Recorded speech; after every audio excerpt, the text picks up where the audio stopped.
Clouds TV, empowering lives. Hallelujah.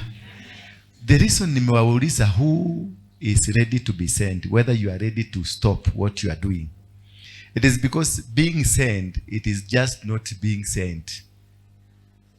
Being sent, it is not just, yani kuitumwa si kutumwa tu. Hapana, Mungu hatumagi mjinga. Mungu hatumagi mchawi. Mungu hatumagi msekenyaji. Mungu hatumagi mukabira. Mungu hatumagi mtu hatumii hii mzuri. Anaangaliaga sana hii.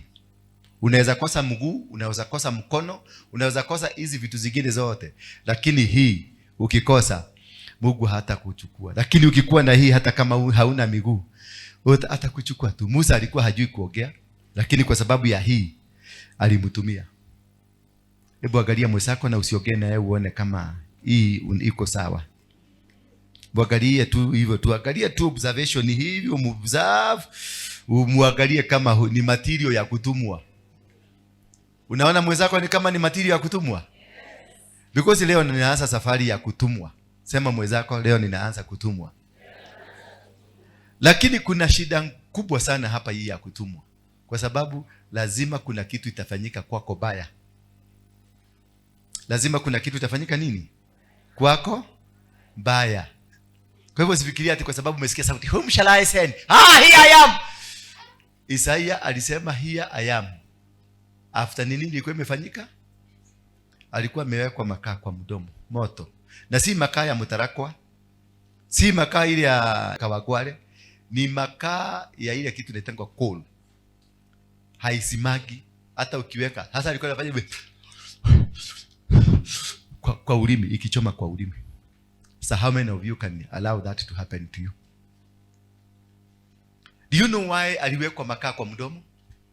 Ni kwa nini? Mdomo ilikuwa migi, migi, si ndio? Na kwa sababu venye mimi nawajua, kwa sababu nyinyi watoto wangu nawajua, kuna mmoja wenu anaweza kufaulu hapa leo? Sioni. Kama unajua unaweza kufaulu, inua mkono wako juu. Hapa si ya Mungu kuwezesha. Ni kuuliza na uliza, whom shall I send? It is not about God helping you. Anauliza ni nani anataka kuenda. So it is not about God helping. It's about you knowing yourself. Yes. Bwana asifiwe sana. Bwana Yesu asifiwe sana. Hallelujah. Poleni sana maana ni kugumu. Sema ni kugumu. This work of God, and that's why I've deliberately chosen on this topic. Ndio niwaelezee ugumu ya kuwa pastor, ama kuwa apostle, ama kuwa mhubiri, ama kuwa kiongozi katika huduma ya Mungu. Huduma ile yote. By the way, when you choose to be strict, when you choose, you want kusimama vizuri, na unataka kuhubiri ukweli, si sarakasi, unataka kuhubiri ya ukweli, the challenges that comes with it, it is so painful that most of the time unakutaga una resign, unarudi, una resign, unarudi, una resign, unarudi, because you are not yourself. But kama ni ile ya kujibadikisa, ile ya kujiwekelea kwa sababu unataka kuja kufanya biashara na watu, hiyo kuacha unaacha tu mara moja na unaenda kasi nyingine. Utanikuta huko barabara nikiwa Makaga na ninaweka gari huko. But this one is the most painful thing I've ever encountered in life.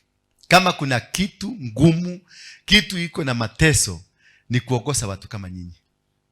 Watu ambao hawakukuja kanisa, walikuja kwa sababu ya msisimuko. Watu ambao hawajawahi kuunderstand ni kwa nini wanakujaga hapa. Kwa sababu umekuwa kanisa 20, umehama hii, ukaenda hii, ukaenda hii, mumemaliza mchungaji huyo, mkaenda kwa mchungaji mwingine ukamalizia, ukaenda kwa mchungaji mwingine ukamalizia, ukaenda sasa huu ni mchungaji wa 11. Na sasa ile kitu imefanya ukaekae hapa ni kwa sababu haujambomoa venye umebomoa wale wengine. Sasa unashindwa ni formula gani tutafutumia. Bwana Yesu asifiwe sana.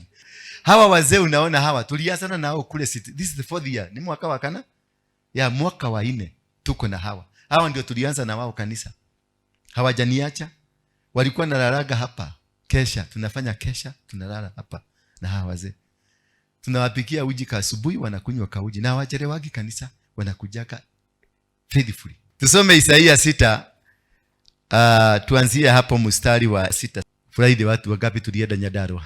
Watu wa Nyandarua wale tulienda Nyandarua. Mliona wazee wa Gikuyu wamevaa manyoya? Mliona kama ni wazuri ama ni wabaya? Mkiangalia ni turagwire kana kwa ni kwa gomi. Ni muroni kwa tare kwa gomi. Najua ni vizuri nitaka kujua opinion mlienda kusema huyu msichana hapa ni mudoni au mire mugikeine fi.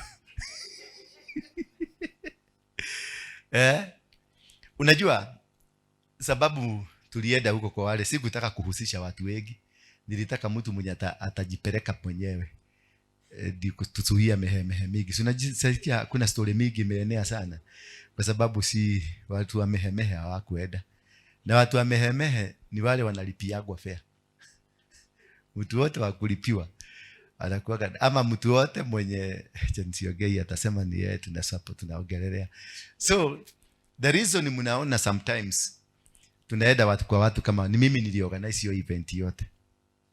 Na nilitaka hawa watu wanaitwa agogoni. Metakwate? Agogoni. Agogoni ndio high priests. They are not ago. They are not witches. Ago. Tiaragori. Agogoni ni high priest. Ni athĩnjĩri Ngai a rũrĩrĩ rwa Gĩkũyũ. Hallelujah. Kulingana na ile mission Mungu amenipatia dunia hii, siwezi kufaulu kama hawa watu bado wako mahali pale na sijawashika wanirelease wafugue mlango. They are gatekeepers. Tribal gatekeepers. You cannot, nataka kukufundisha jinsi ya kufaulu kwenye maisha yako. Kuna vitu hata uokoke. Kuna vitu hata ukue unadhioma, unalinae na unanikiki. Hata ukue wewe ni apostle, ni archbishop, kuna vitu lazima uviovapawe.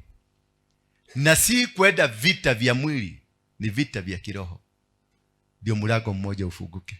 Maana unaweza kufaulu kwenye laini hii vizuri sana, lakini laini 2 unakuta you are nursery, hauwezi kwenda mahali. Kwa sababu ni vigezo ambavyo viko kwenye maisha yako. Wazee hao ndio waliozuia wana wa Israeli wasifike Canaan. Maana wazee ndio walikaa chini wakasema tusitairishe watu, maana kule tunaenda ni 8 days. Sasa Musa na wazee wakapitisha, maana kitendo cha kutairisha ni cha wazee. Ndio wanatoa maamuzi ni lini, wakati gani, na ni nani anafaa kufanya hiyo kazi. Kwa hivyo these are the people that have a blessing of your next door of your success. So wale wakaamua wakasema hakuna circumcision. For 8 days no circumcision. Ndio tukufike wapi? Lakini waliamua kama wazee. Na wakasema kama wazee. Hawakuenda kwa Mungu kumuuliza what is your opinion in our migration, because this was migration plan. They never asked God what is your opinion on the migration plan. Ndio amuulize tukizuia kukata. Maana kukata ilikuwa covenant, kutahiri ni covenant. Kwa hivyo covenant hii ilifanyika na Abraham na Isaac wakati alitahirishwa. Ndio akakuwa na covenant na vitu vingapi? Covenant ni ya vitu vingapi? Covenant ni ya vitu vitatu. Moja ni gani? The soil. Number 2, Mungu. Number 3, the man himself. It is between you, the soil, and God. The soil is the custodian ya whatever that you want. Chochote unataka dunia hii kiko ndani ya mchanga. Hiyo nguo imevaa imetoka ndani ya mchanga. Pesa ambayo uko nayo kwa mfuko imetoka ndani ya mchanga. Nyumba ambayo unakaa imetoka ndani ya mchanga. So the provider of whatever that you need to live in this world, it is in the soil. That is why we speak, O earth, O earth, O earth, hear the word of the Lord. Because everything is hidden in the soil. Everything. All the blessings and everything is hidden in the soil. Then the man has to make a covenant agreement. Apatie soil damu yake. Ndio soil ikubaliane, iandike huyu mtu ako na covenant. Because Kumwaga damu, you make an agreement between you and God. That is what Abraham did. He made an agreement. Akatengeneza makubaliano na Mungu, akakubali kutii sheria za Mungu, akasema nitatii. Kwa hivyo akafanya agano na Mungu. Lakini ni nani alikuwa shahidi wa agano lile? Ni nani alikuwa shahidi wa agano lile? Ni mchanga. Ndio uconvey message kwa Mungu. Umwambie modo nietekera gwatheka. Bwana Yesu asifiwe sana. That is the meaning and the reason and the purpose of circumcision. More especially for men. Sijapata reasoning ya wanawake. Sijapata ni nini ilikuwa nafanya hasa mkatwe. Lakini ya wanaume mimi najua. Bwana Yesu asifiwe sana. Maana ni mwanaume aliambiwa na ni Mungu na afanye hivyo na akafanya hivyo. Decision ya wanaume. Wanaume wakadecide wakasema kwa sababu hata sisi tunakatwa, hata wamama wakatwa. Kwa hivyo si decision ya Mungu. Ya? Si decision ya Mungu. Na Mungu sasa akasema sasa tuanze kufanya hivyo. Wamama mtafanya hivyo? Hakuna kitu kama hiyo. Akaya aende kwao. Huyo si Mungu. Kwa hivyo the reasoning it compounded na ikafanya binadamu, kwa wewe binadamu na Mungu ndio ukubalishwe kukula vitu za dunia. That is why we are circumcised. Ukubalishwe. Kwa Wakikuyu wanasema mwana akitahiri, nikitahiri sasa nikuwe mkubwa, nimetahiri ninaitwa mwanake. In the actual meaning ya jina mwanake inasema mwanake. You are ready now for inheritance. So when you get circumcised, you become ready for inheritance. You inherit what? What God gave your father. So you are ready to start now enjoying the world, enjoying the fruits of the soil, enjoying the authorities of the soil. That was the reasoning of circumcision. So who are conducting this? When the children of Israel were moving, wanatoka Egypt, waliambiwa sasa, wazee wakakaa chini, wakafanya maamuzi, hatutatahirisha. But they never consulted God. And this is where my point today is, consulting God. They never consulted God. Yes, they were right 100%. There are things that we do, we are right 100%, but 100% wrong in the hands of God. In the ears of God, completely unakuwa wrong. But you made a right decision. Because I don't see how wangeenda na vitoto vimesakamusaisiwa wangevibeba aje. Yeah? It was a right decision, but they never involved God, because the decision they made, ile decision wali make, they made a decision on a decision that never emanated from them. They made a decision on a decision ambayo sio yao. Ni Mungu, hiyo decision ilikuwa ya Mungu. Kwa hivyo wangerudi kwa Mungu, wamuulize, Mungu hapa unaonaje? Tutaelisha ama ndio awapatie reprieve, ama awapatie, awabie mkule hii ama mfanye hivi, mkule kwa sababu kila wakati walikuwa wanatoka, kama wakati sasa walitoka kule Egypt, waliambiwa wachije busi, kisha wachanganye ile busi na damu ya busi hizo, kisha hiyo damu watuweke matawi makali, wakachanganya, wakakunywa, wakatoka. God gave them a way to do it and how to do it, but in this one they forgot. So that is why wana wa Israeli walikaa miaka 40. Maana wakati walisimamisha circumcision, walisimamisha maagano, contract yao na Mungu. Walisimamisha. Wakasema sasa Mungu kaa kado na hiyo circumcision yako, tutakutania mbele. Naye wakati ukiondoa gari yako insurance ufuge, iende ifanye accident leo, hautalipwa. Because there is no covenant between you and the insurance. So that is why they were not protected.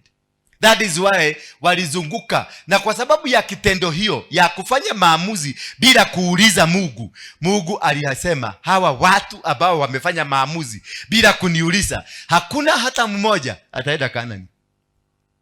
Wote walikufa Kajagwani. Wote, hakuna hata mmoja apart from Caleb na Joshua. The rest died in the wilderness because they were carrying the mentality ya nini? Egypt mentality ya ugaidi. Kwa sababu Mungu aliona, mimi nimewasaidia, nimewaleta hapa, lakini wamekataa kuniuliza swali tu moja, ama kama kuni-involve kwa hii safari. Naye Mungu akasema, kwa sababu bado wanaonekana hawa watu, nikiwapeleka kule kuna asali, kuna maziwa, hawa watu watakuja kunigeuka tena. Ali make sure wote wamekufia kwa jangwa. And then alificha covenant, alijificha uso wake na wao. What he did, aliwapatia maana tu wakule, washibe, ndio waende kwa kitanda wazae watoto wengine. Maana watoto wote ambao walienda Kanaani walizaliwa wapi? Kwa jangwa. They were never born in Egypt. And some of us, that is where we are suffering in our lives, because we are still carrying the Egyptian mentality. That is why we are not able to do business. That is why we are not able to survive, because we are still carrying the Egyptian mentality. Badala ya kusonga mbele, ulifungwa na dini, sasa umekaa kwenye dini. Badala ya kusonga mbele, ulifungwa na tamaduni fulani, sasa umekaa kwenye zile tamaduni zimekanyanga. So for you to succeed kutoka hapa kuenda kule kwingine, fanya research yako, ujue ni vitu gani vinaweza kuzuia ile kazi Mungu amekupatia. Mungu amekupatia kazi moja ABCD. Mungu amekupatia kitu fulani. Mungu amekwambia sasa ufanye kazi kama ya Musa, because we are called differently. Ufanye kazi kama ya Musa, ufanye kazi kama ya Jeremiah, ufanye kazi kama ya Isaiah. Hiyo kazi ambayo Mungu amekupatia iko na condition zake. Bwana Yesu asifiwe sana. Iko na condition zake. So you sit down and you do spiritual mapping. That is why Moses alistuma kina Joshua na Caleb waende wakafanye spiritual mapping kule Kanaani. Wakaleta report. Walikuwa 12. 10 wakaleta report ya kusema hatuwezi. Na 2 Joshua na Caleb wakaleta report ya kusema tutaweza. That is the only reason ilifanya Joshua na Caleb wafike Kanaani. Because waliona Mungu. Maana walisema kule ni kugumu, na watu wale wako huko ni wagumu sana, but tukienda na Mungu wetu kule tutashinda. They involved God. The reason why we are failing in life is that we don't involve God. Despite that unajua, unaelewa, lakini how we involve Mungu. Ndio unaona whatever we are doing is failing. The movement tunafanya zinakufa, zinasimama, haziwezi kuendelea mbele kwa sababu hatuhusishi Mungu. Wewe kwa sababu umekuwa na kaujuaji kadogo, uko na ka experience kadogo, unaanza safari na kuenda. Utaenda, utafaulu, kwanza utafaulu. Utakuwa na kanisa kubwa, itakuwa na kila kitu, lakini utaanza kuchujwa, urudishwe nyuma. Maana kuna kitu haukufanya ya kumhusisha Mungu. Wana wa Israeli walikosa kumhusisha Mungu, naye Mungu akawaondokea. Alienda kuwanyoroshea kwa ground, wakasikiliza, ilikuwa ya DCP. Ikanyorosewa huko kwa ground na masikio yao. Walitoka huko wakakufa wote. Wale walifika huko ni wale ambao walizaliwa kwenye jangwa. Jiulize wewe kama are you still alive? Jiulize tu. Are you still? Ni ukorogo ule moyo ama ulikufaga? Wewe ni wale walitoka Egypt kwa marege ambao wamekufa. Unaweza kuwa huko hai unatatembeka na wewe na ulishakufa kitambo. Are you alive spiritually? Wewe ni mtu wa dini ama umekuja hapa kidini, umekuja kuhubiriwa maana leo ni Sunday na ulikosa mahali pa kwenda? Are you ready to do the will of God? Are you ready to follow the instructions of God? If you are ready, then God will use you. And if you are not ready, I'm telling you, you will stagnate. Some of us here are stagnated. Na wale wamestagnate, they are subject to death. Maana wale wote walistagnate, wale wote kutoka Egypt, they all stagnated for 38 good years. Walizunguka mahali pamoja panaitwa nani? Kadesh Barnea. They moved. Na walikuwa nazunguka. Imagine, najua kutoka Egypt Sinai, na hiyo wanasema milima hiyo ya Sinai kuteremuka, kwa sababu walitoka Sinai wakateremuka. Hawakuenda saidia ingine wanatuabiaga. Walitoka because they said walienda south of Sinai. South of Sinai ni kuteremuka Sudan, ni kuteremuka Kenya, ni kuteremuka Tanzania, ni kuteremuka hii area yote hii. Bwana Yesu asifiwe sana. Na kulingana na kitabu venye inasema hawakuwa si bali ilikuwa. Kwa hivyo kutoka Sinai baka ile milima walikuwa nazunguka ni kufika baka Rodwa. South Sudan hiyo kupanda hiyo Rodwa, uende Ethiopia, parts ya Ethiopia kidogo, alafu uzunguke baka Sinai. Sasa hapa ndio walikuwa nazunguka for 38 years. Imagine 38 years ukizunguka na hauelewi ati bado unazunguka, bado ulizunguka jana. 38 years they were not able. Baka mahali walienda wakakuta kaburi si ya zamani, ya Razimanti. Wakaona ile tu hotoradikile mwana wa Jethro. Kaburi ambayo walizunguka. Unajua kaburi ya mwaka inakuwaga imefunikika na imeisha. This grave was alive. Ilikuwa kabisa. Ya hapa mpaka maua ilikuwa haijakauka. Hapo ndio walijua hakubi ile hoturari. That is the time they started now discovering the challenges. Ati hawaendagi mahali, wanazungukaga. Na ndio unaona kule Kakuma, maana hapo Kakuma ndio walikaa sana. Baka leo Kakuma haijai kutoka nini? Refugee. It was meant to become a portal of slavery. Kwa hiyo milima ya Kakuma uende Lodwar. Kule kwa milima ya Lodwar huko kote. Ukienda kwenye mlima mmoja wa Lodwar karibu na kiwanja ya ndege, utaona msalaba kubwa kama ile church ya Brazil, ile ya Catholic ya Brazil. Uko juu ni state nyingine ya Catholic ambayo hakuna mtu mwingine Mkenya anaigiaga huko, ni wao wa kutoka kule Italy. Wao peke yao. Na kuna vitu wamepanda huko, na kuna vitu wanafanyiaga huko. Na ndio siri nyingi za Catholic zimefichwa kwa hiyo mlima. Why? Na upande ile ukiteremka kidogo ndio unakuta Kakuma. Na Kakuma imejaribu kufugwa na dunia mzima imekataa kufugika. Maana it is a portal. Ilitengenezeka wakati wa Musa ya utumwa. Na wale watu watumwa hapo ni wao kwenda Sudan, kwenda Ethiopia, kukuja Kenya, kwenda warudi, wa Rwanda, wa DRC wako huko. Dunia mzima iko hapo. Alafu sasa ukute UNHCR izote dunia mzima iko hapo ya kupatiana chakula, medication. Unakuta the whole world iko Kakuma. The whole world it is in Kakuma because it's a portal. Once there is a portal, it survives until there is a spiritual thing that will be done to destroy that portal. Otherwise, hiyo portal, Matiang'i si alikuwa hapa akasema tutafunga. Aliondoka kaiwacha. Yes. Na at some point waka cancel visa yake ya kwenda Amerika kwa sababu ya kuzuia portal ya shetani. Bwana Yesu asifiwe sana. So there are portals in your life that you need to deal with them. There are portals in your family that you must deal with them. And that one ambayo tulikuwa tumeenda huko, that is a portal. Hawa wazee is a portal. They can stagnate or wanaweza kuzuia revival Kenya hii isiingie because they are gatekeepers. Hawa wazee 1948 walikuwa Mount Kenya na 1948 walipatiwa mantle na wakapatiwa na waliinua sacrifice na hao tulienda kukuta. Na before that wale waliwasaidia, waliwapatia hiyo mantle, they were there 1928. Before that they were there 18. Before that kuna wengine walikuwa. So this is something that has been existing, which you need clarity from them, assurance from them. Now they have handed over to you so that you can be able to navigate. You can't fight them. Hawa huwezi kupigana nao. Vile naonanga jinyi wakofu mkisa atashatia nao adwadai acha ne daimono sikwenda huko katika jina la Yesu utakufa, utawacha. Hawa wazee wengi ni wa 106 na 115 years na bado wanatembea wananyoroka hivi. Bwana Yesu asifiwe sana. Because these people are portals. Hallelujah. They are what? Na hapo tulikuwa it is a portal. Hapo ndio mmoja anaitwa Mugai wa Agai. Alienda kupanda hivi. Alipanda peke yake hivi. Akaenda akienda kama Elijah. Hivi. Na akaenda. Wakimwangalia hivi.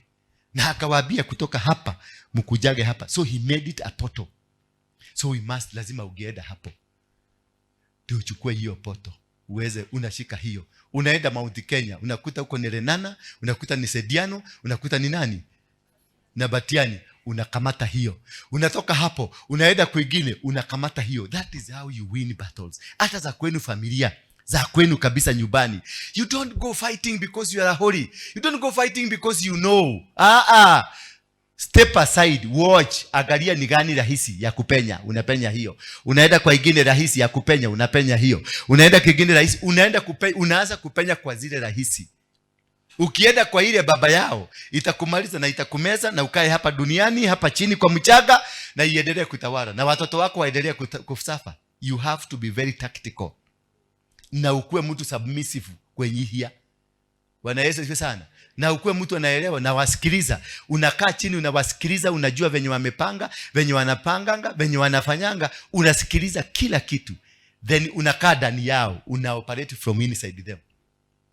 Kuna madhabahu mengine ya baba yako huwezi kwenda kukibiria ati kufuja ama ya mama yako. Ati katika jina la Yesu Kristo ninavuja, ninaharibu magogona, ninaunaga magogona mafamily. Magogona mafamily na matulete kwa miaka 800. How will you be able to do it? Na wewe hata hujaokoka. Ni kudanganya, unadanganyaga watu hata umeokoka ati wewe ni wa Yesu na wewe ni mkora ndani ya kanisa. Because hii machachi zote nimeenda na kila Wakristo wote nimekutana na wao, sijawahi kukutana na mtu ameokoka, including myself. Hakuna. Don't lie to anybody. Wote takuta musena yako na kora hapa kigogo hakika na nikite dawa kila kigogo hii kigogo hapa amevaa kigogo, ni bishop mzima ako na simu ndio akiada niko kajo kete hata kaikomi na sasa ako kwa nyumba kikunywa chai. Au mniambie kama kuna biguni na edwa, sioni tukitoboa, sioni. Hebu inua mkono mmoja mwenye anaona anaweza kutoboa kwa urahisi tu. Unaona nimekora medharie kanisa hii. Onani utopora, kutoboa ni gumu. Bwana Yesu asifiwe sana. Hapa ni bahari, ni huruma za Mungu, lakini ni kwa kujua na kuelewa. Uliza mwenzako, whom shall I send? Ndipo mmoja wa wale maserafi akaruka kunijia akiwa na kaa la moto linalowaka mkononi mwake, ambalo alikuwa amelichukua kwa koleo kutoka madhabahuni. Ametoa wapi? Alitoa kwenye madhabahu. Na huyu ni nani? Si mtu wa kawaida. Huyu ni nini? Ni mserafi, ni mkubwa kuliko angel. Basi maserafi ni wakubwa kuliko angels. Bwana Yesu asifiwe sana. Hao ndio wako na Yesu. Unakuanga na wale wazee 24, maserafi na nani? Na wazee 24. Na makerubi. Akaruka kunijia akiwa na kaa la moto linalowaka mkononi mwake, ambalo alikuwa amelichukua kwa koleo kutoka kwa madhabahu. Ametoa kutoka kwa madhabahu. Kwa hivyo amekuja kufanya nini? Amekuja kudili na madhabahu. Chochote ambacho kimetolewa kwenye madhabahu na kimeletwa, kitu kimeshikwa, kalamu imekuja, kitabu kimekuja, nguo imekuja, imetolewa kwenye madhabahuni. Reason kubwa ya Mungu kuitoa madhabahuni, kwa sababu kile anachoenda kudili nacho ni madhabahu. Hallelujah. Verse number 7. Ni madhabahu. Kwa hivyo hakuna siku utainua madhabahu iende ikapigana na mtu. Madhabahu upigana na madhabahu, mtu upigana na mtu. The spirit deals with the spirit. Bwana asifiwe sana. Akaniguza nalo kinywa changu na kusema, tazama, hili limeguza midomo yako, uovu wako umeondolewa, nayo dhambi yako imesamehewa. Kwa hivyo kuna kitu lazima kifanyike, a painful one. Kitu chenye pain for you to get into the next move of your life. Bwana Yesu asifiwe sana. Wale wanakujaga hapa na waombea, alafu wananipigia simu wananiambia, kumato aho yari niko kwalitohire muno. Yes. Ukisikia kulikuwa kuzito, ni kwalitohire leo muno, ujue kuna kitu tuliguza. Kuna makaa moto iliwekwa kwa mdomo. Bwana Yesu asifiwe sana. For you to be saved, my dear brethren, for you to be saved, na uite umeokoka, jiulize kama umewekwa makaa. Na mimi sijaona hapa mtu akiwa na makaa kwa mdomo. Hapa sijaona. Bwana Yesu asifiwe sana. Akaniguza nalo kinywa changu na kusema, tazama, hili limeniguza mdomo yako, uovu wako wote umeondolewa. Uovu. Kwa hivyo kitu ambacho kinakujanga kwa mdomo yako, kwa maisha yako kizito, unasikia pain in your life. Unasikia sasa negua wembo litohere. Sasa wamekugoga kama hii kanisa. Hii kanisa imenitekeneza mpaka wameninyorosa, wameniweka makaa kwa mdomo. Maana kuna wakati sikuwa najua hata kunena neno la Mungu vizuri. Lakini waliponiweka makaa, kumbe mtu anaweza kutumia mtu kama unafikiria anakuja na kuwa rafiki yako wa karibu sana, kumbe ni makaa. Bwana Yesu asifiwe sana. Anatumia mama kama huyu amekuja mpaka anakora hapa, kumbe ni makaa. Wanakuja karibu na wewe, wanakaa karibu na wewe, wanatembea na wewe, kumbe ni makaa. Muulize mwenzako, wewe unaona kama wewe ni makaa ama ni mimi? Kinaitangwa kidonda. Kuna watu wanakuja kwa maisha yako, kumbe ni kidonda. Kuna watu wanakuja kwa maisha yako, kumbe ni mwiba. Kuna watu wanakuja kwa maisha yako, mnaoana na mkatuweka mzuri na mtumia, hata mnazaa, lakini kumbe ni kidoda, kumbe ni mwiba, kumbe ni makaa moto. Itakuchoma mpaka utahama kwa hiyo nyumba bila kuambiwa na mtu. Kwa hivyo makaa ikiwekwa, ukirushwa makaa kwa mdomo, ujiulize kuzuri, kwa ufupi na kwa ukweli, ujiulize swali, huyu mzee alinioa, ni yeye ama ni mimi nilijipendekeza huko? ama hii ni makaa. Maana unaweza kufikiria ni bwana mnakuaga na yeye, kumbe alikuwa makaa. Na wewe wakati alikuchoma ukachomeka, ulizidi kukaa huko. Ondoka. Ulipatana na mtu ukakuwa ni girlfriend yako, ni boyfriend, kumbe alikuwa akuja kuchome. Na sasa wewe umekwamilia hapo, sasa mpaka umepoteza mwelekeo. Bwana Yesu asifiwe sana. Kuna mtu alifanya wewe, huyu alikuja kwa maisha yako, kumbe ni makaa. Sasa wakati alikuchoma ukaiva, uliitisha getheri. Na hiyo getheri ndakuta mtaanza kushikana pamoja, mnakuwa lesbian. Kwa sababu ulisahau njia. Ulisahau kwa nini huyu jamaa alikuja. Ulisahau ni kwa nini. Sasa alikuja kukaa. Hakuwa amekuja kukaa, alikuja kama makaa. Akuchome, akupelekee mahali pagumu. Mkachomeka vizuri, alafu mkakaa hapo. Sasa makaa ikikaa hapo, mama wakupita hapo si wa mkuru. Si ataona makaa inawaka, atawekelea ugali. Sasa ndio nakuta umekuwa nini? Umekuwa getheri. Bwana Yesu asifiwe sana. Haleluya. Muulize mwenzako, unaona wewe ni makaa ama nini? Ukiniona uliza huyo mama. Ukiniona unaona mimi nakaa makaa? Muulize ukiniona unaona nakaa makaa? Bwana Yesu asifiwe sana. Verse 8. Kisha nikasikia sauti ya Bwana ikisema, angalia, baada ya kuchomwa, baada ya kutengenezwa, umetengenezeka, ndio Bwana anakuja.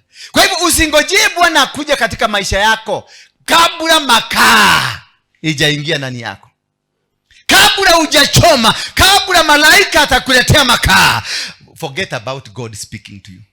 No kinyoshinwo uchomwe baka ujisugumusie. Unajua kuna wakati wengine ukaweza kukuza town, hata mzee mwingine alinifuata, mzee tulikuwa naye kwa Mogeke, akaniona, sasa akanifuata, nikamzee kanaitagwa Masharia.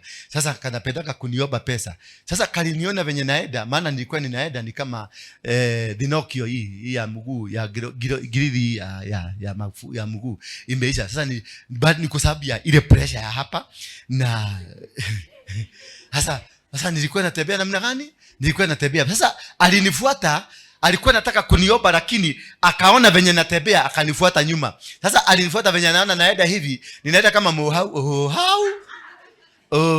Unajua mohau inaendaga, maana inataka kama hali ya kwenda kunini? Hali anihodea kwa dhiko. Ikifika huko inakuta hakuna mtu, inasema ikiendaga hivyo.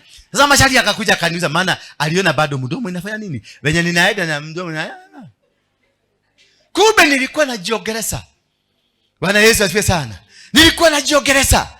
Sasa nikajaribu kukumbuka hiyo laini yote nimeenda nikijiogeleza, nikikemea mapepo ya lesbian kanisani, nikikemea mapepo ya magei, nikikemea mapepo ya waizi, nikikemea mapepo ya wasagaji. Yaani nilikuwa nakemea huko. Nakemea katika jina la Yesu Kristo. Nakemea magei, nakemea. Kwa sababu ni kitu ambayo imeniuma sana. Imeniuma kuona wale watu wamekuwa lesbian ni marafiki zangu. Wale watu wamekuwa magei ni marafiki zangu. Na wamekuwa magei tu nikiwaangalia. Kumbe walikataa kumeza makaa. Sasa mimi imenifanya akemea. Sasa jamaa Mashari alikuwa ananinyemea akiangalia nini? Akiangalia. Sasa akaita wengine na wengine wakamwambia turumirire mundu uyu oi. Ndinona tesawa. Wakakuja wakanisimamisha pale GPO, wakaniambia simama. Muthuri we mwega. Nikaambia yeye. Walisalimia na ile ya kwetu ya Mogeke. Dayo kiawa. Nikasema dayo. Utia goro. Kagusia goro. Akaniambia ni keki urutondo wathi ukiarage. Kwaria ni karwe boderaina. Ni karwe. Kaniuliza ulikuwa na iba gani? Itho ni ithu twarikuo na no ithu twekuo. Lakini nilijua nilikuwa najizungumzia. Ni kwa nini? Kwa sababu makaa imekuwa moto sana. Wakati makaa imekuwa moto, unasaka mdomo, unafererekia mdomo. Maana makaa iko na hakuna mate, imekausha ulimi. Hakuna mate, hauna mate kabisa. Unakausha na unakauka. Na katika ile kukausha na unakauka ndio nana watu wamekauka kwenye huduma. Watu wamekaukia kanisani. Ndoa zimekauka, biashara zimekauka. Life has been confused. You are just down because umekauka. Mwambie mwenzako umekauka. Muulize sasa ulikauka kwa nini? Ni nini hii ilifanya ukauke? Na ndivyo ulikuwa mzuri. And the way you had prospect, yani and the way tulikuwa tunakutarajia. the way tulikuwa tumeona Mungu anakwenda na wewe mbali, the way tulikuwa tumeona unaenda kufanikiwa, the way tulikuwa tumeona unaenda kuinuliwa, kulifanyika nini? Kuna watu hapa wangekuwa mbali. Kuna watu hapa wangekuwa mapasta wakubwa. Kuna watu wangekuwa hapa wainjilisti. Kuna watu wangekuwa hapa manabii wakubwa. Kuna watu wangekuwa hapa wanabiashara wakubwa, lakini wamekufa, dead on arrival. You died on arrival. Wakati uliwekewa makaa kwa mdomo ulitema haraka todo we metoke yako alia, metoke yako kama udu, metoke yako ya maudu maria mothe metagwo makwa ngoma, we metoke ginya gutu ginya ndurenda kumenya ni masarufi, hautaki kujua ni masarufi yamerete haraka pepo rishwe saitani ishidwe. Sasa hiyo ni Mungu naambia ashidwe, maana you don't have time ya kutafakari kuelewa. Badala ya kuangalia uliulize ni nani huyu amebeba makaa akaniletea, haukutua na time ya kujua ni masarufi amelete, ni angel wa Mungu amelete. Unasema po shidwe. Mungu anasema ni mimi Mungu wako. Shidwe Mungu gani? Kameno. Mimi kama ni mimi Yesu ningepostpone kukuja. Alafu ningechange tactic ya kukuja. Singetaka kukuja kama mwizi. Maana akikuja kama country ya Kenya, akutane na Wakristo wa Kenya, alafu akuje kama mwizi, I'm telling you atakuwa na rough time. Alafu akasema nenda ukawaambie watu. Hatujamaliza na 8. Turudi kwa 8 please. Kisha nikasikia sauti ya Bwana ikisema, ni mtume nani? Hapo ndio alisikia, baada ya kuchomeka, baada ya kuchomwa. Mwambie mwenzako lazima uchomo kama unataka kusikia sauti. Wangekoro ni urenda kuigua Ngai, muongee tu na lugha yako. Kama unataka kusikia sauti ya Mungu, lazima uchomwe. Ndio ukishika microphone kama hii, unanena neno la Mungu vilivyo. Ukisimama mahali kama hapa, unasimama, watu wanaona kweli wewe ni mtumishi. Sio unakuja hapa kanisani lakini umekuja kurikuruti wasagaji. Utakufa. Maana hapa kuna watu wamemeza hiyo hata waliambia Mungu sio kutema, hata kumesa. Nipatie kikombe ya uji nimese. Wamemeza. Sasa inachomea tubo. Wamechomeka mpaka wamekuwa chombo cha kutumika mbinguni. Wamechomeka mpaka wamesimama. Wamechomeka mpaka wamekuwa kweli. Yes, ni watu wanaenda mbali. Leo ulitema chini alafu unakuja kukaa na watu wamechomwa. Hujatahiri na umeweko hapo unakuja kukaa na wanaume wametahiri. Na unaanza kuwatuma nenda niletee hiyo kitu. Nenda niletee. Chukua igwe yangu nenda nipigie pasi. Ni mwanaume unatuma mwanaume. Mtu mzima amekomaa. Mtu amepitia mahali pagumu. Amepitia maisha magumu, unakuja unamtoa. Kwenye hiyo maisha alikuwa amepitia ngumu. Kumbe wewe ni roho ile imekuwa ikifuata maisha yake. Sasa umeona wakati ameenda kuinuliwa kidogo, umemhiolia na umemfanya bibi na ni mwanamke mwenzako. Ogirohe hata ugeshoga. Chitu. Chitu katika jina la Yesu Kristo. Mada. Mwele chitu katika jina la Yesu. Yes. Si vizuri. Watu tumesema, imagine kama utageke dora waruige kule amepitia. Jera zile nimepitia. Malizazi zile nimepigwa. Alafu tena ukuje hapa unifanye gay. Yaani leo igoma gyoguo kai. Surely. Igwa either tu. Please. Kuna mtu amepitia baka amesarenda. You know, kuna mtu amekapitia baka amesarenda, baka hawezi kujipigania tena. Alafu nakuta in their weakness, wakati wako kwenye unyonge wao, unakuja unamuhioria. Na kwa sababu unatumia witchcraft, by the time you realize atukire mukagu etada. Umuogaga nyodo takafeaga kioga kiria tonyamusa. Kanwa kau gaku kagiro hutha. Kagiro eje kamagego mothe mangiro iteka. Ogiro thi na kirumi kia Ngai. Ogiro iteka gata keiba. Yes. Bas, nami nikasema mimi hapa. Sasa niambie utasemaje mimi hapa? Utasemaje na saa hiyo mdomo yako imeshika nyonyo ya huyu? Mother. Sasa umeshika nyonyo ya huyu, utaambiaje Mungu? Hapa. Kuna vitu lazima usarende. There are things that lazima tuachane nazo. Kuna tabia lazima tuziweke chini. Kuna mienendo lazima tuweke chini. If God is to use you, if God is to send you, he cannot send you while you are doing your nonsense. He can never send you. Hawezi kukutuma na wewe ni shetani ndani ya kondoo za Mungu.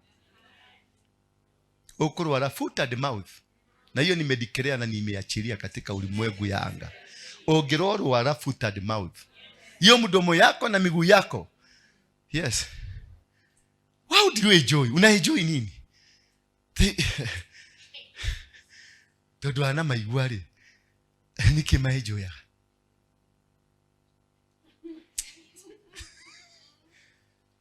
Yes, nami nikasema mimi hapa nitume. Lakini ni baada ya kuwekwa moto kwa mdomo. Muhahe imeisha, mushene imeisha, masegenyo imeisha, uge umeisha, kila kitu yoyote ile imeisha. Yani ugekero ikara kanua mihahiri okorogo nawe haha dudu ile okorogo nacio cigatimika koro ni wekeretwo ikara haha dudu ile okorogo nacio hatingiri. Kamati ya inaitwa kamati ya nini, ya roho chafu. Bwana Yesu asifiwe sana. It was not his fail. Sio makosa yake, lakini alikuwa kwenye mahali pako na uchafu. Kanisa hii iko na uchafu, tutangangana. Kanisa iko na uchafu, tutateta. Kanisa iko na uchafu, biashara hazitafanya. Kanisa iko na uchafu, hakuna maendeleo. Kanisa iko wasagaji, hatuwezi. Maana that is what they used to defile. Usagaji ni inatumika, hiyo ndio inakuwa the closest thing kwa Lucifer. Inakuwa ile kazi ya Lucifer yani ile bagi yake, kemodo yake. Wenye nasikia Jesus ni mtoto ako karibu na Mungu, amekaa kwenye mkono wa kulia. Usagaji ndicho Lucifer, the biggest ministry ya Lucifer ya kudefile watu nayo ni hiyo, ni usagaji. So it is the most prominent. Na ikiingia mahali kama hapa, I'm telling you my friend, wadhani ya gosho, ikiingia kama hapa ni tuinuke kanisa mzima. Tuinuke kwanza kabisa, tulipent ndio tupate nguvu ya kupambana na hawa watu. Ni kuchomwa wanachomago, hawaachagu hivyo, ni kuchomwa. Hiyo madhabahu ndio Lucifer anatumia, wanaona wanaitangwa LGBTQ, and they have a controlling power, a powerful controlling power. Si powerful tu, a powerful controlling what? Power that controls the systems. Ina control biashara. Wana biashara wengi hapa lazima uingie huko ndio upate pesa. Vijana hapa wanalipwa 30,000. Iki ulaliho 30,000 ile. What is the significance? Mulisikia wakilipa? Si walikuwa nalipago? Nabio hapa Kiabu. Walikuwa nabio geuka, napakwa mafuta, analipwa 30,000. Why were they doing that? Na sasa mbudio kijana kwa sababu anataka pesa ya kwenda kukunywa, na ndiye naamini anonesi iwe jire. Gotire kedo kila atomeka haure. Gotire kedo ale dakolia na haure. Ikira. Thate. Nego dhabia si weji. Bwana Yesu asifiwe. Wewe unafikiria ni joke, but it is an altar. Walikuwa wanainua madhabahu. Bwana Yesu asifiwe sana. Wanainua madhabahu. Madhabahu ya LGBTQ ni kubwa na ni kali duniani.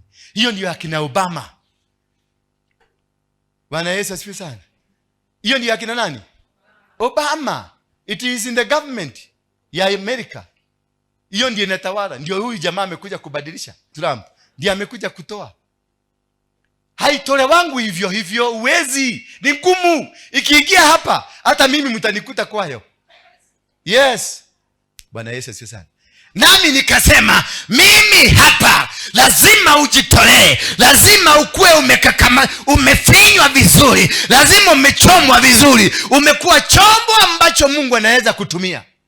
Hauwezi kukubaliwa kushika microphone hapa ati ukuje sasa na ushike microphone useme bwana nataka kuhubiri. Utahubiri nini? Uliza Waruiki akwambie venye amefinywa. Nilifinywa kule nje, nikaletwa hapa nikafinywa. Hapa sasa ni kufinywa bila nini, bila chuki. Kufinywa tu, mnacheka na mtu. Lazima ukakamuliwe, lazima ufinywe, lazima ufanikishe. Malengo ya Mungu yatafanikishwa katika ndani yako kwa sababu ya kukubali kutengenezwa. Lazima tukubali tutengenezwe. Lazima tukubali Mungu atuumbe, atutengeneze kwa njia yake, namna yake na kwa kazi yake. Bwana Yesu asifiwe sana. Na kila mtu ako na kazi yake. Bwana Yesu asifiwe sana.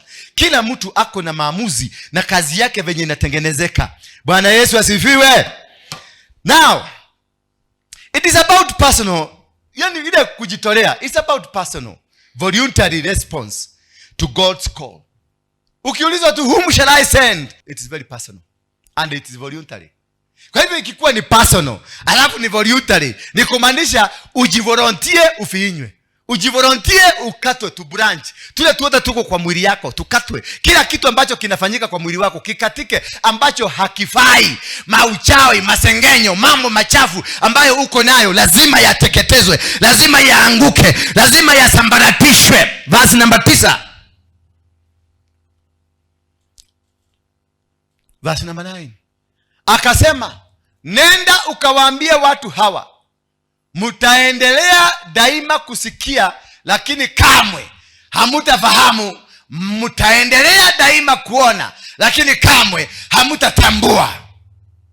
Halo, ni Isaia ametumwa na ulimi wake umechomwa, kwa sababu ametumwa kwa watu rebellious. Bwana Yesu asifiwe sana. Calling zinakuanga therefore.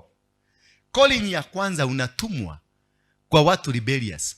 Sasa unaweza uitue watu gani? Rebellious people. Maana Isaia aliitwa rebellious people. Na waliambiwa mtaendelea kufanya nini? Lakini kamwe hamutafahamu, mtaendelea daima kusikia. Masikio yenu itakuwa open. Kama hivi sasa nimewahubiria hii maneno miaka ngapi hapa? Nimewahubiria mpaka nywele, nikianza kuhubiri nywele yangu ilikuwa yote kwa kichwa. Sasa imeenda. Umwatigia kudina kiogo. Bwana asifiwe sana. Lakini kama hamutafahamu, kusikia mnasikia lakini hamfahamu chochote. Mtaendelea daima kuona, macho yatakuwa open, hajafugwa, lakini hamuoni chochote. Hicho ni kizazi kilicholaaniwa. Muulize mwenzako, unaona kama ni wewe umelaaniwa? Muulize tu, mwangalie tu, unaona kama umelaaniwa? Mtaendelea daima kuona lakini kamwe hamutatambua. You will not differentiate. Ndio unaona mwanamke anakuja na anakutongoza, wewe ni mwokovu, wewe ni mtu wa kanisa mzuri na umeokoka na umejazwa na Roho. Lakini unaona hivi hakana nyama kukuliko. Kanakuja tu na kachokoleti, kachokoleti, anakupatia tu kachokoleti. Kutoka hapo unaanza kumuita bebu. Wananunuliwa kahawa, wananunuliwa wine, a glass of wine, you are finished. Bwana Yesu asifiwe sana. Maana umefungwa na umefungika, hauoni, haujui, una masikio hausikii, una macho hauoni. Maana wamekufunga, wanakuwekeanga pazia, wanakufunga usione chochote. Na utafanya hivyo utakuwa gay na utakuwa lesbian na hujuangi wewe ni lesbian. Ni kitu ambacho kinahitaji tahadhari, kinahitaji kujielewa, kinahitaji kuelewa mahali upo na uelewe unafanya nini. Maana usipoelewa utaingizwa kwenye mitego haujui. Usipoelewa utajikuta ukiabudu shetani na haujui. Bwana Yesu asifiwe sana. Utakuta ukiabudu vitu vingine hauvielewi. Uliingia tu kaingia pole bila wewe kujua, unajikuta huko ndani. Wana wa Israeli waliingizwa na mtu anaitwa Joazi, wakaanza kuabudu misanamu. Baka wakati Mungu alitumana, ndiye akawapigania, akawatoa kwenye shida hizo. Wa pili wa kutumwa anatumangwa kwa watu wenye haja. Adomenafata. Bwana Yesu asifiwe sana. Moses was sent to lead the children of Israel. Nipatie Exodus chapter 3 verse 4. Mungu anatumanga mtu kwa watu ambao wako na njaa. Kama sasa tumetumwa kwa wazee hawa, tunawanunulia chakula. Kutoka 3. Bwana alipoona kuwa amegeuka ili aone Mungu, akamuita kutoka ndani ya kile kichaka, Mose, naye Mose akajibu, mimi hapa. Umesikia?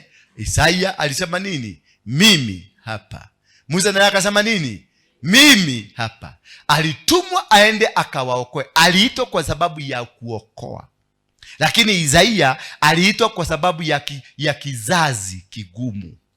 Hallelujah. A rebellious generation, ambao walikuwa na macho hawaoni, masikio hawaoni, akili hawatumii.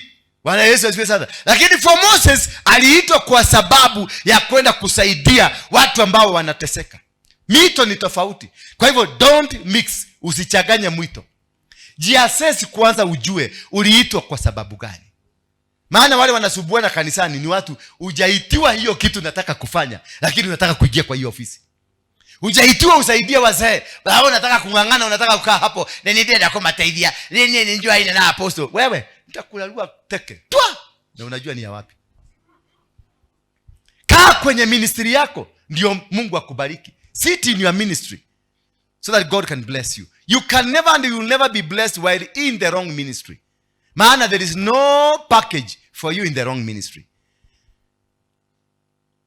Mtu wa tatu ambaye ni huduma tofauti. It is a prophetic service. Kuna watu wametumwa because of prophecy, prophetic service. And these people ni mtu mmoja tunamuita Samueli. 1 Samuel 3 verse 4. 1 Samuel 3 verse 4. Ndio tuone kuna watu wametumwa kama manabii. Hiyo pia ni mwito kutoka mbinguni. Wametumwa wapatiane report. Kama Jona alitumwa aende apeleke report kule wapi? Ni Nineve. Apeleke Nineve.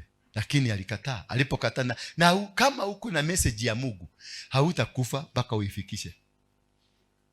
Kama ni mateso utapambana na mateso. Hata ufanye nini? Hata utoroke. Kisha Bwana akamuita Samueli. Samueli akamjibu, mimi hapa. Umesikia wale watu wa kuitwa? Wanajuaga sauti ya mbinguni. Wanajuaga sauti ya Baba. Mimi hapa. When God has called you, hata ungangane. Ona wiki atia, ona wohere taba yake ya buru mutwe. No kirigu thi. Agotumio thi haria arenda. You must go there. And this is the ministry of the called. If you didn't know, let me tell you today. This is the ministry of the called. Wale watu wameitwa. Hapa hakuna mtu ambaye hajaitwa hapa. Hallelujah. Na ndio unaonaga mnajaribu kutoroka, mnakasirikia Dora, muka mumena, tondu mumenaga pio. Na uthiaga ginya hakuhe Romena rutweke irio ri. Ni ule umenete Dora. Sasa unajikuta kwa Dora asubuhi na mapema. Na unakuja na unatulia tena. Unasikia watu wengi Dora anaongea matope, lakini kuna sigo igere ekwaria. Sigo gutora hau hake. Don't care about Dora. Dora amepitia kake na anapitia kwa barabara yake. Kama umeitwa kuja hapa, fanya kazi. Na kama umetumwa, kwa sababu pia kuna wengine wametumwa na wachawi. Kuna mwingine ametumwa hapa na wao wazee wetu hawa. Wametumwa hapa ati akuja. Hii ya mwezi. Please my dear friends, hii ya mwezi. Ni mnaigua? Si tulikuwa na wagogoni hapa. Tulikuwa na wagogoni. Wale wanasemaga dunia mzima. Dakika mwisho walisema ni nani? Walisema ni Dora ametengeneza, amefanya maneno yao ikuwe sawa. I brought hawa kaagi pamoja, hawa agogoni.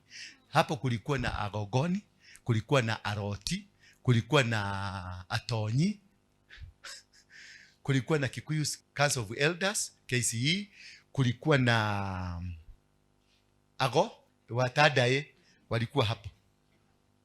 Wote chini ya nani? Alafu nilikuwa na chairman wa makanisa yote Kenya Mashariki. Alikuwa wapi? Nikawashikanisha wote, nikawaambia lazima tuende pamoja. Lazima kazi ifanyike pamoja. Yes. Sema wow. Yes. Wote for the first time wao kukaa wahonoki. Na nikaita yule alikuwaga Council of Governors. Kememia, nikamsamoni hapo. Akasimamia serikali. Alikuwa ametumwa na Uhuru akae hapo. Bwana Yesu asifiwe sana. Yes, that is how to exhibit power of God. Si kuanza kuongea ati hawa hawezi kukaa na hawa hawawezi. Wote niliwakusanya Kenya mzima nikawalete hapo. Sasa next thing naenda kukusanya wazee wa Jaluo, wazee wa Kikuyu, wa Mijikenda, wote wakae chini waondoe kisigiti. Maana wao ndio kikwazo cha kuvuka pande ile nyingine. Because hao ndio elements za power. Hao ndio walitagulia hapa. Hao ndio wako na say. Hao ndio wako na direct communication. Sio ukiona kamuseka kiasi kuomba, badala aombe anaanza kuongea na Mungu. Hapa ni watu aktoacha haha ni wamoga ya bateire. Na ria twaikarite haha baba ugikuruka ugioka. Dai ya kaidai. Ugioka ugeka. Unaona si kuomba ni anaongea. Maana wanaongeaga na Mungu direct. Wanaongeaga. Sasa huwezi jua ni Mungu gani, lakini wanaongea. Kwa hivyo mtu kama huyo usiweze kumdharau dakika moja. Usiweze kumruka. maana atakuzuia. Hata kama unaogeaga na Mungu atakuzuia. Laana ya Yakobo ilizuia Musa aende Kanani. Si Musa ati Musa alifanya vituko baya. Musa was straight. Musa alikuwa anapanda mlima na ongea na Mungu. Lakini remember when Jacob was blessing his children. Aliambia Lewi na nani? Simon na nani? Na Lewi. Akawaambia kwa sababu ya hasira, maana walikuwa wamekatakata ng'ombe, mtaishi kwa hiyo hasira. Hiyo hasira ndio ilimuua Musa. Maana Musa alipotoka mlimani, alikuja akakuta watu washageuka, wanaabudu mang'ombe, wanaabudu mabusi, akakonga hiyo kikitu chini ikapasuka. Hasira. Maana Musa alitoka kwa hiyo clan ya Simon na Levi. Lakini kumbuka Musa mwenyewe ndio aliinuka akakuta familia ya Ruben imeteseka sana. Yeye maana alikuwa na mafuta ya juu, akasema Ruben na aishi, na Ruben aliishi.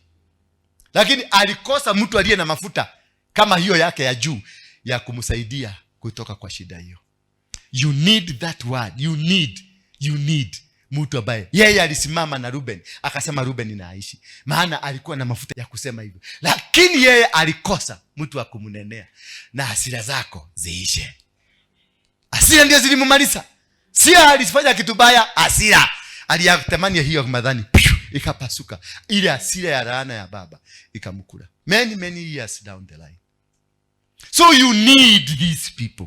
Usijaribu kuruka hawa. Every step tunaenda, ndio dhamaki turoya. Every step tunaenda lazima uruke hiyo, ukijua sasa hiyo mtako imekuondokea, unaenda kwa ingine. Sasa tunaenda Nakuru tarehe 29 kuanza kuvuja madhabahu ya Nakuru. Nakuru ndio chanzo ya damu ya Kenya kumwagika. Damu yote ambayo imewahi kumwagika Kenya hii inamwagikiaga Nakuru. Na covenant zote za marais wa Kenya wale wamewahi kukuwa marais inafanyikaga wapi? Nakuru. Uhuru ndio alipatia nani? Ruto kofia yangu 10 na yako 10. Alafu mnasema mtatoa Ruto na 5. Na iko na covenant. Na ni covenant ile damu ilimwagika Eldoret, Nakuru na Mondo na Nairobi. Alafu mkuja mwambia ati sasa ati 2 term, ati 1 term. Hiyo 1 term yenu mpelekee mama zenu. Msipovuja hiyo madhabahu. Msipovuja hiyo madhabahu ya Uhuru, si ya Ruto. Ruto is president courtesy of Uhuru. Aladilila Uhuru. Na nikiona Uhuru huko nyuma wanafanya naye kazi. Huko nyuma. Maana ni madhabahu ya Uhuru yangu 10. Waliinulia madhabahu ya miaka 20. Sasa mnakuja na Uhuru hajakufa, na Uhuru hajaenda kulinounce kusema nimevuja hiyo madhabahu. Umesikia kimevuja? Alileta mjaruo mwingine hapo kusabia chagueni baba. Na anajua kuna kitu amefanya. The same thing his father did. Baba yake alitukulisha kiapo. Akina mama zetu walienda hapa Katodo, walikula kiapo hawa. Sasa unaona tunabeba ujinga. Yeye mwenyewe alikulisha watu kiapo ati Jaramogi asiwahi kalia kiti Kenya. Mtoto yake sasa ametuletea na ni mtoto ya Jaramogi ati huyu ndio nataka tukalie. See now, was it not a plan ya kuweka Ruto ndani akalie kiti? Hapo sasa mseme Uhuru mko na yeye. Hiyo mambo ya tu tamwachane nao na wani tamwachane nayo. Nendeni muinue madhabahu, Mungu ainue kiongozi. Maana mwenye alizuia the right man to sit ni Uhuru. Uhuru alikuwa ameambiwa, Mungu amempatia nafasi, amemwambia aongezee tamu yake iende 2 more years. Ndio Mungu prepare the right king wa kuleta. Wakati tulikataa tukaambia huyu ni muizi, tukasema huyo muizi ndio tunataka. Si wewe ulikuwa mmoja kusema huyo muizi ndio tunataka? Si mlisema huyo muizi ndio tunataka?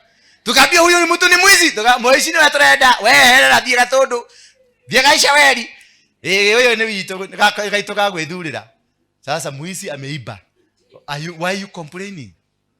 Why you complaining? Ameiba. Mlisema mnataka huyo mwizi na ameiba. So you chose a person that befitted you. So enjoy the fruits. Kula matunda vizuri.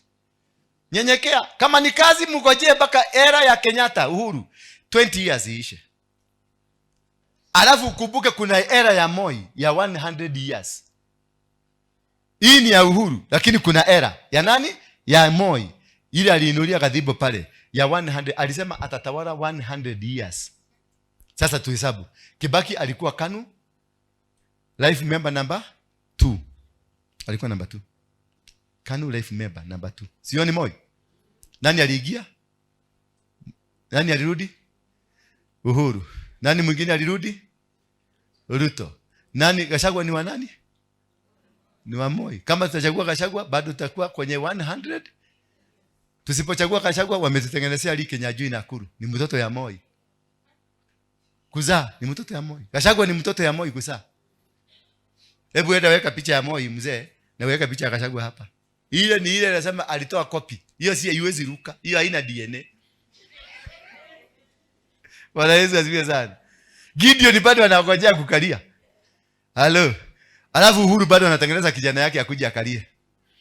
Yes. Kuna vitu lazima, na ndio naona tunatafuta hawa wazee. Kwa sababu watatusaidia kuvuja hiyo, maana ilifanyika kwenye mtandao wao. Halo. Hiyo madhabahu ilifanyika kwenye mtandao wao. Sasa lazima tuwatengeneze wanene. Si walinena kwenye maombi yao walisema nini? Walisema iji yetu baba nurakiona urori wito netonyaririrwo. Hiyo maneno ndio ilihitajika. Watu nasue. Hii ya Nakuru lazima tuende Nakuru. Tukienda Nakuru tuinue madhabahu kubwa kuliko ya Uhuru. Ndio tuvuje hii chain. Ndio mwanza kusema one time. For now no tamu ni B.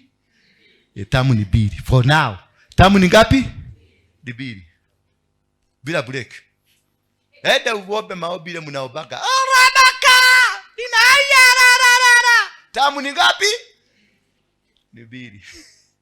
Meko jikelia mahiga. Rusheni mnarusia kangauro. Kisha Bwana akamuita Samueli. Samueli! Akajibu, mimi hapa. Huyu sasa aliitwa kwa sababu ya kumwagilia mtu mafuta. Bwana Yesu asifiwe sana. This is now the anointing calling. Call to anoint. Si mambo ingine mingi, aliitwa kwa sababu ya kuanoint. Na hiyo kwa sababu hiyo ndio sababu reason yake alikuja duniani hii. Baada ya kuanoint Samueli unasikia Daudi, unasikia Samueli ameanza kupotelelea. Pole pole akapotea. Baka wakati Saulo alienda kwa mganga kusema aitiwe roho ya nani? Ya Samueli. Na Samueli alikuja na makasiriko, maana alikuja akiuliza, unanitia nini? Alitoka kwenye kaburi, na wale wanaendaga kutembelea kaburi, mjue mnaitaka nini. Alienda baka alikuja, akatoka kwa kaburi akiona kitu cha white, kitu kikakuja, kikamuuliza, ni kwa nini unanisumbua nikiwa kule Okirine? Akakata, akashindwa, akaanza kumwambia Zolemigi, akamwambia kesho masaa kama hii tutakuwa na wewe. Sasa ukiwa mtu wa kutembelea kaburi, kesho masaa kama hiyo umetembelea kaburi, unakuwa ndani ya kaburi. Udigosha ile ngomi. Ngomi situ kumwaga ile tunamwaga. Atomuratina ni mkono juu. Muratina people. Kama umewahi kumwaga chini, umewahi kuita hizo ngomi.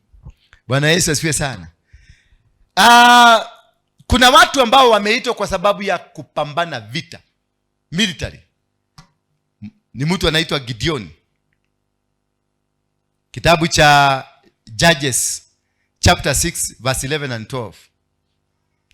Judges chapter 6 verse 11 and 12. Huyo aliitwa ni komando. Kuna watu wameitwa komando. Malaika wa Bwana akaja akaketi chini ya mti wa mwaloni huko Ofra, ambao ulikuwa mali ya Yoashi Mwebezeri, ambako Gideoni mwanawe alikuwa akipepeta ngano penye shinikizo la kukamuliza zabibu, ili kuificha Wamidiani wasiione. 12. Malaika wa Bwana alipotokea Gideoni akamwambia, Bwana huyu pamoja nawe, shujaa mwenye nguvu. Aliitwa mwenye nguvu, shujaa mwenye nguvu. Akaambiwa sasa, tayarisha jeshi, uende ukapambane, ukavuje madhabahu. Sasa huyu aliitwa kama komando, aliitwa kama jeshi. Bwana Yesu asifiwe sana. Callings are different. Kile kitu najaribu kusisitiza, callings are different, and if you are able to understand your calling, hautasubua watu. Ukiunderstand jinsi Mungu amekuita, utajua jinsi ya kufanya kazi yako bila uoga, bila mapendeleo, bila kuoneana, bila hata hauna wasiwasi, because you are called alone. Baka hapa aliitwa mwenye shujaa mwenye nguvu. Sasa kule Musa hajaitwa shujaa mwenye nguvu. Samueli hajaitwa shujaa mwenye nguvu. Sasa Samueli hawezi kukuja hapa, hawezi kuifiti hapa, and this is why God called him. What is your calling? Muulize your neighbor, what is your calling? Amekujibu? Hana. Sasa unaona mazubwa, unaona mazubwa mama tu. Todo ona doi kile yeteirwo goko. Kaa kwa ministry yako. Hakuna siku mtakualizana. Hakuna kitu mtaulizana na mtu. Hakuna mtu mtapigana na yeye. Hakuna. Because you will be perfectly where you are supposed. And that is why unaonanga mimi na enjoy. Na mimi naongeanga kama takataka. Naongeanga venye nataka because I know where I am. Na hakuna mtu anawezana na hii. Wamejaribu kukopi, wameshindwa. Wamejaribu kunipiga, wanasema Waroige ni nini? Waroige amefanya. Waroige. Sasa hiyo kitu akienda kusema wanasema huyu alitakasa ako na watoto wengi sana. Akora wale jagiri ni towe. Noni ahonokire. Sasa story yako inakufa because I understand why I was called. I was not called to be nice to you. See, today I have set you over nations and the kingdom. To do what? To uproot. To pull down. And to overthrow. To overthrow ni kubadilisha system yote ile ilikuwa unaibadilisha. Overthrowing is using power and force. I don't want to be nice to you. No. I will never be nice to you. Nitakulipua tu na bado tucheke na wewe na bado uendelee kuniona. Na dunia iendelee.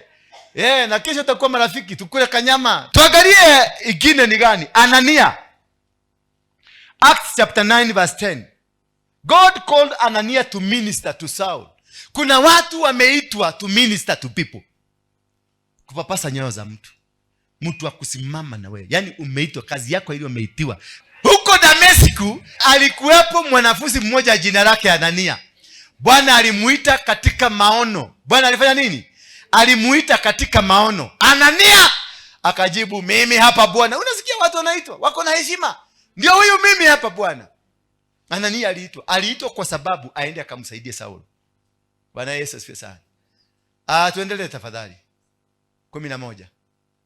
Bwana akamwambia, ondoka uende katika barabara iitwayo Nyofu, ukaulize katika nyumba ya Yuda mtu kutoka Tarso, jina lake ni Sauli, kwa maana wakati huu anaomba. Kwa hivyo kuna mtu alitumwa hapa kwa sababu yangu. Kuna mtu alitumwa hapa kwa sababu yako. Kuna mtu ametumwa kwa sababu ya praise and worship. Kuna mtu ametumwa kwa sababu ya kazi wa watoto. Kuna mtu ametumwa kwa sababu ya vitu tofauti. He was called. Kuna mtu, na hata aliambiwa huyo mtu sahihi anaomba. Bwana Yesu asifiwe sana. Osho modo ni kuhoya raho ya nenda. Na kaenda verse 12 ni akaambiwa amka uende. There is people are called. Kuna mtu na mkiona mtu amekuja kusimama na mimi, anataka kuninunulia chakula nikae vizuri, anataka kuangalia kafuriji kangu kamekaa namna gani, usianze kelele, tulia. Hauna pesa wewe, ule amewekwa pesa kwa mfuko na inamsubua mpaka apostle akule. Bwana Yesu asifiwe sana. Sasa ukikuja utakula mtu mwingine hapa amekaa sasa anataka kuzuia. Utazuia nani? Ila tu lakini lazima ikileta kitu ipitie hapa. Umesikia? Kitu yote ipitie. Mtu yote anataka kuniletea kitu, usiniletee huko. Ipitie hapa.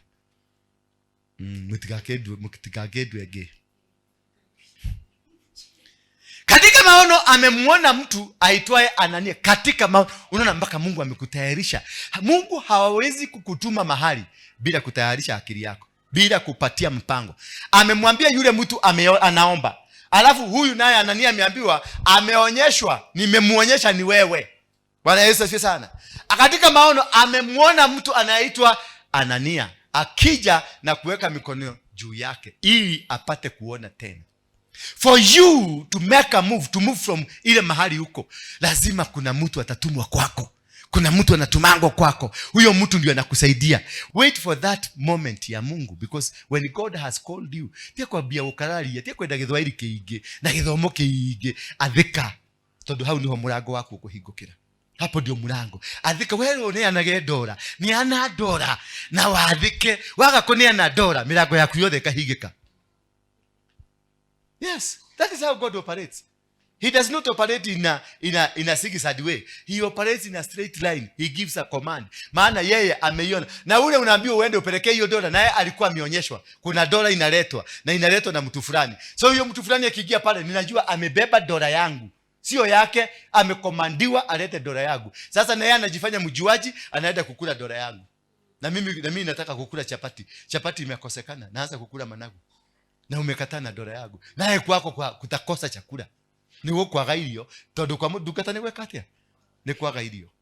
Uratumito ukirugame na ndungata urute gicunje gyaku gya 10, urute sadaka yaku nigetha guku kwagire hapa kukae mzuri, tulipe rent, tulipe maji, tulipe stima, tulipe kila kitu. Sasa umekataa Eti kwa sababu hautabuliwi wewe ni mtu wa maana. Hapa haukukuja utabuliwe. Hapa hakuna mtu akukutabua. Nani sasa? Ni Dora. Dora akutabue. Dora. Kwa sababu ya Dora ni kangauro. Unajua Dora ni jabasi? Hawezi kukutabua. Kwanza akiamua ni kukupaka matope, nitakupaka matope live. Maana hakuna mahali utapeleka Dora. Bwana Yesu asifiwe sana. Omba Mungu akutambulishe. Bwana Yesu asifiwe sana. Wacha kutafuta kutambulishwa na binadamu. Wacha kutafuta kutambulishwa na posto wako ama pasta. Wacha kutafuta kutambulishwa na mtu.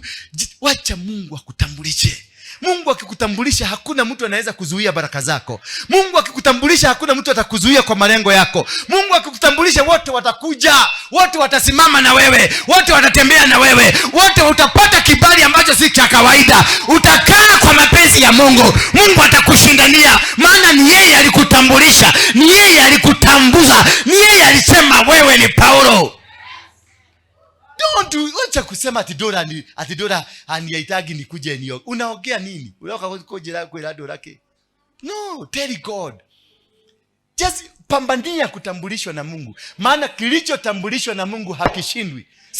Saulo alibadilishwa akaitwa Paulo, akatambulishwa na Mungu, akatumanishwa Anania. Anania akaenda kumtangaza, maana Mungu ndiye alisema huyu ni mtumishi wa Mungu. Akamfungua macho, akaanza kuona tena, akatoa makaragasho kwa macho. Walipigana na Paulo, mahali pote Paulo alienda, walipigana na yeye, lakini alishinda. Walimweka mpaka jela, walimuhimisha mpaka manyoka, walimfanyia kila aina ya takataka, lakini hakuna mtu alishinda Paulo. Alihubiri pakubwa kuliko all the disciples. Mpaka saa hii Biblia yote nusu imeandikwa na yeye. Hapo yoka ujira tunaenda kutambulishwa. Mimi sitaki unitambulishe. Ninataka kutambulishwa na Mungu. Mimi Mungu amenitambulisha Kenya hii. Naendaga mahali kuna badilika. Hewa inabadilika. Unakuta mpaka watu wote wamejikuja. Kuna wale wa kujikuja na kuna wale wa kufurahia. Maana Mungu amenitambulisha mara ngapi? Mara 2. Mimi ni mtumishi na mimi ni komando. Bwana Yesu asifiwe sana. And that is my growth. That is my, hiyo ndio gekeno yangu. Daigira hado mkawaida hata naitaka tu wale tumeenda nao kwa hoteli. Naitaka pale Serena, najua duali yako hapo, fulani yako hapo ndio wale naona ile sakaja ndio ule. Sasa unatoa simu tu hata na kuongea. Hello. Nimetoka tu hapo tu, nimetoka hapo saa hii. Nikamtuka mmoja tu kalikuwa kameleta shida na tumekata kichwa. Unaona duali anakuangalia. Unasikia meza, lete bill. Anaondoka mara moja, maana siwezi kukaa na ghasia kama hiyo hapa. Siwezi. Hapana siwezi kukaa na kuna wale unaenda unatengeneza space. Because you are not called to be an ordinary person. You are called to create a space. Tengeneza space yako na uthondeke rĩera rĩaku, matie gũtinda magĩthura rĩu yako rĩera rĩega. Waikara hau na kapale kule juu kwa karibu na swimming pool hapo. Learn to tap these blessings. The blessings, they don't come because atuliomba sana blessings. No, I am carrying the blessing. Mimi ndio naambia kwa nyinyi wa mama mang'amang'a, mmezaa watoto, mmeodoa watoto kwa kina baba at the end of the day atahusika mahali. That blessing is enough. Ama kama huyu ameenda, tafuta baba mwingine mwenye atasimama oherege siana waitanishwe. Kama sasa wewe hauna bwana, si ndio? Na uko na watoto. Kama na hauna bwana kabisa, tafuta mtu kama huyu, si watoto wako waitanishwe na mimi, ndio nikuje ninene baraka kwao. Wetako koheregi vya siana kusihemu herega. Fathers wako na blessings, na ndio wanaachiliaga baraka za dunia hii, matunda ya dunia hii ni baba naachilia. Verse number 13. Anania akajibu, Bwana, nimesikia kutoka kwa watu wengi habari nyingi kuhusu huyu mtu. Unasikia sasa? Ndio unahitaji kutambulishwa na Bwana. Huyu jamaa alisikia mambo ya Dora. Amesikia kutoka kwa watu wengi kuhusu Dora. Hello. Kama mnafikiria Saulo alikuwa nani? Mimi. Nani reincarnate. Ni mimi. Yeah. Anarudigi, watu wanarudigi in another form. Yes, ni mimi.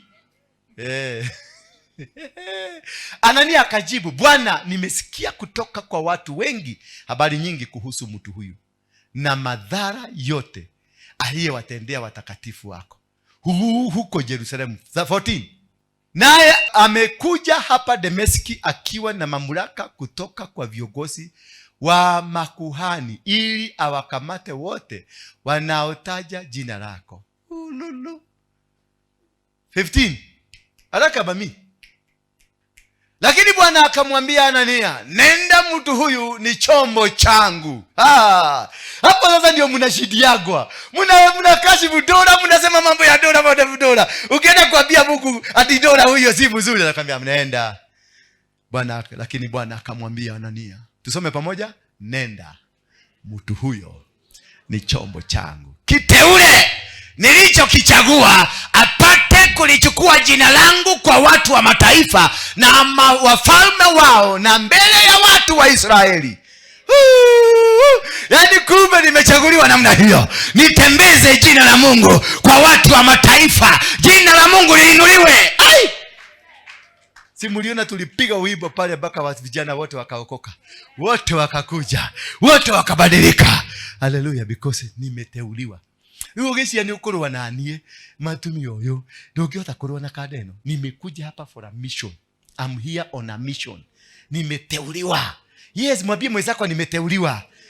Yes, oh, you are on a mission. Nobody can tunya you. Nobody can fight you. Nobody can defeat you. Nobody can do anything against you. You will conquer. Lazima utakonga. Lazima utafaulu. Lazima utafika mahali Mungu ametaka. Maana si watu walitaka wewe, ni Mungu alikutaka. Ni Mungu alikupangia. Ni Mungu alikuita. Ni Mungu alikutayarisha. Ni Mungu alikutengeneza chombo. Mimi ni chombo. Yes, mimi ni chombo. Sema mimi ni chombo. Wewe si useme wewe ni chombo. Si cha kuiba. Chombo cha Mungu. Unaweza kuwa chombo cha shetani. Sasa ukikuwa gay na ukuwa lesbian, si umekuwa chombo cha shetani. Sasa hapa ni chombo cha Mungu. Hallelujah. 16 please. Nami nitamuonyesha jinsi impasavyo kuteseka kwa ajili ya jina langu. Si umeona? Na yeye alinifundisha jinsi ya kuteseka. Kwa hivyo mateso yapo na ninavumilia. Mateso yapo. Yes, hata mkijaribu kunigonga najua ni mateso niliyoambiliwa, nitafundishwa. Nami nitamuonyesha jinsi ipasavyo kuteseka kwa ajili ya jina langu.